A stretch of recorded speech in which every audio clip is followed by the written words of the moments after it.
T'en penses quoi de l'ETH? Il dort un peu? Beaucoup. Ouais, il dort carrément un peu. Bah en fait, c'est pas compliqué, c'est assez logique hein, de pourquoi il dort. C'est tout simplement parce que, les gars, en fait, les promesses qu'il y a là actuellement sur le gouvernement, sur plein de choses, c'est en fait les promesses d'achat qui font monter le Bitcoin. Les promesses d'achat, c'est quoi? C'est-à-dire, c'est les ETF. On voit que les ETF sont ultra friands de BTC. Et là, en fait, on pump parce que là, les États-Unis veulent mettre BTC dans leur réserve de leur trésorerie. Mais pas ETH, d'accord? Même si on peut spéculer comme quoi ETH, peut-être un jour, ils le mettront. Mais là, actuellement, le marché, ce qu'il voit, c'est qu'il dit, bah bordel, les mecs vont acheter 5% de la supply commençant dans un an, que en fait, le marché front-run cette news. Donc c'est pour ça. Et c'est pas parce que genre un BTC pump que tout doit pump. Maintenant, le marché, il est un peu plus mature, on va dire. Il est moins débile qu'avant. Les merdes qui auraient pumpé à l'époque pumpent plus maintenant sur les trucs débiles parce que les gens sont moins cons. Voilà. Et après, les mêmes coins, bah là, c'est différent parce qu'en gros, les mêmes coins, c'est, on va dire, c'est une catégorie où les gens s'identifient facilement en fait. PP, t'en as déjà vu, du Doge, t'en as déjà vu. Et limite, c'est plus facile à un normie d'aller dans du Doge, du PP qui t'a déjà vu 1 milliard de fois sur internet que d'acheter du Hondo par exemple, du RWA. Déjà, tu connais pas le terme, tu sais pas ce que c'est. Tu vois des termes de fou. Tu tapes Hondo Finance, le truc est grave compliqué. Par rapport à un même coin où tu vas regarder, tu vas avoir une tête de PP, là tu comprends rien. C'est limite, c'est quoi on-chain? Toi, quand t'es débutant, on-chain, je sais pas. Building financial infrastructure, market efficiency, transparency, accessibility.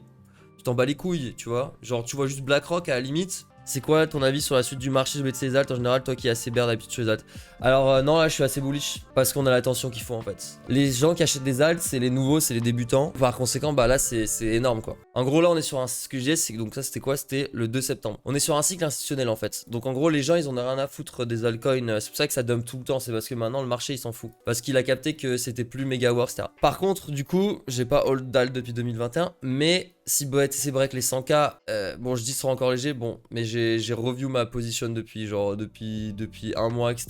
Donc en gros, si break 100K, là on aura une all season. Pour moi, là, cette all season, elle va être vénère. Sur tous les trucs genre AI, bah même coin obviously, mais tous les tokens, en fait, les catégories. Parce que maintenant, comparé en 2021, il y a genre 1 milliard de plus de tokens encore, ça se dilue à chaque fois. Donc du coup, les catégories, il y a des catégories qui vont prendre plus que d'autres, dont les mêmes coins. Et en fait, ce qu'il faut ici dans ce marché, c'est de long les winners. Ça sert à rien là pour le moment, je pense que ça sert quasiment plus à rien d'acheter un vieux token en espérant qu'il explose. Genre, c'est plus ce qu'il faut faire. Maintenant, ce qu'il faut faire, c'est vraiment acheter les catégories qui ont déjà surperformé et espérer qu'elle surperforme en fait. Parce que si elle a surperformé 10 jours avant, il n'y a pas de raison qu'elle sous-performe après, tu vois. Si elle performe, elle va performer le cycle. C'est vaut vraiment pas le coup de rotate. Parce que souvent on parle de rotation et tout, mais ça marchait vraiment à l'époque parce qu'il y avait moins de coins. Mais maintenant que c'est plus dilué, les gens ils vont pas rotate comme avant. Ils vont pas se dire ok, alors ils vont rotate entre mêmes coins par exemple, mais ils vont pas rotate entre catégories. C'est-à-dire que tu as du même coin, tu prends du TP sur PP, tu vas pas l'investir dans je sais pas, dans du Link par exemple, d'accord? L'idée c'est de vraiment rester sur les mêmes catégories qui surperforment parce qu'en fait c'est celles qui ont le plus d'intention. Mais du coup moi voilà, ma condition all season c'était all season à 100K en gros, parce que tout simplement on a l'intention qu'on a besoin pour faire décoller les cryptos. Voilà, et les gens qui font décoller les cryptos, c'est les débutants en fait qui se sont jamais fait trop brûler par le cycle, qui connaissent pas. Et du coup on appelle ça de la dumb money, de l'argent facile à faire. Et c'est pour ça même en scalping et tout c'est un régal parce que tout fonctionne bien, les patterns fonctionnent bien. Parce qu'en fait, tout simplement, les gens sont. Mais juste, ils connaissent pas en fait. Ils débutent. Donc, du coup, ils longuent, ils font n'importe quoi. Et bah, toi, du coup, bah, c'est facile pour toi de gagner de l'argent parce que bah, tu fais pareil. Sauf que toi, t'as ton risque qui est défini. Et puis, eux, ils se font rect une fois, une grosse fois. Et toi, bah, ok, tu te fais reste une petite fois, mais t'auras win 10 fois d'affilée, tu vois. Donc là, moi, je fais que du scalping et je chope tous les moves, quoi. Donc, c'est royal, genre, actuellement. Là, Doge, il monte super bien. Tout simplement parce que il y a une news stratosphérique, c'est Elon qui va au gouvernement, qui shield Doge tout le temps et qui va faire un département qui s'appelle Doge. Donc le market espère qu'il y aura une mindshare de fou en fait sur le marché du Doge. Donc c'est pour ça que ça gigapump. Mais en réalité, voilà quoi. C'est pour ça. Mais sinon, il aurait pas gigapump comme ça. Hein. Voilà, ce genre de setup, ces trucs, ça vaut grave le coup de long. Tu vois, tu long, tu TP. Genre alors là, t'as par exemple le triangle. Si tu fais un triangle Facebook, genre un triangle, voilà, un vrai triangle, ça va être comme ça, ouais. Ok. Donc la target elle va être là, ok. Après en méga boule souvent ça fait c'est des triangles de continuation. Donc tu vas faire comme ça, tu vas prendre jusqu'au, on va dire le début de sa pump, on peut mettre là, c'est un peu, voilà c'est pas 100%. Place au niveau du break, c'est à dire que ça va break ici, tu vas mettre par là. Donc la target elle va être comme ça, tu vois. Donc là ce que j'avais fait à la une, tu vois, en gros. Ça fait en gros t'as un RR et là ton SL tu le mets là, tu vois. Donc ça te fait un excellent risk reward de 10, enfin c'est insane. Donc ça c'est genre de trade que tu prends en bull market qui marche super bien parce que l'argent est facile. Voilà, c'est des trucs qui marchent en bear market, en bull market quand t'as vraiment une grosse tendance, d'accord. En marché un peu hésitant, tu vas te faire hunt. À l'époque ça marchait tout le temps, genre moi Bitcoin les gars, quand je tradais à l'époque, je faisais un SMIC par jour en 2018.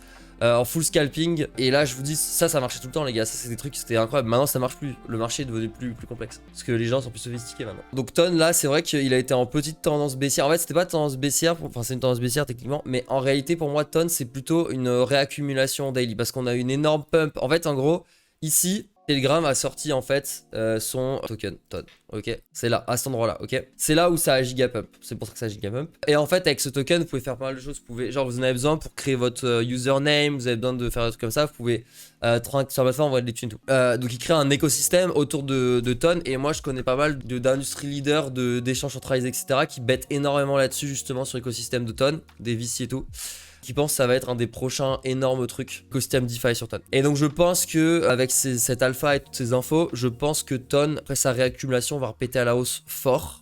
Et aussi pourquoi? Parce que le cycle c'est quoi? C'est que les gens ils découvrent les cryptos. Ensuite en gros, on va faire une boubou. Ensuite bah du coup ils vont trouver on va dire tout ce qui est indicateur. Ils vont comprendre le milieu un petit peu RSI, les charts etc. Blablabla. Deuxième étape, ok. Ils vont se renseigner un petit peu, ils vont capter le truc. Et ensuite au fur et à mesure ils vont aller de plus en plus deep dans l'écosystème. Donc là ils vont regarder bah du coup comment, peut-être même un indicateur, comment trouver des groupes en fait d'alpha, ou trouver des gens qui leur disent quoi acheter etc. Donc ils vont tomber sur Discord, etc., Telegram et tout.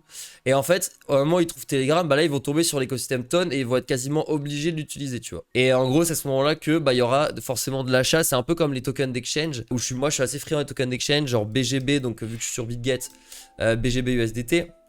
Voilà, les tokens d'exchange, bah ça parle par eux-mêmes. Là c'était la zone de rachat que j'avais rebuy aussi. Donc moi donc en fait en gros BGB moi j'en avais racheté par là. Non, c'était même là, c'était ici.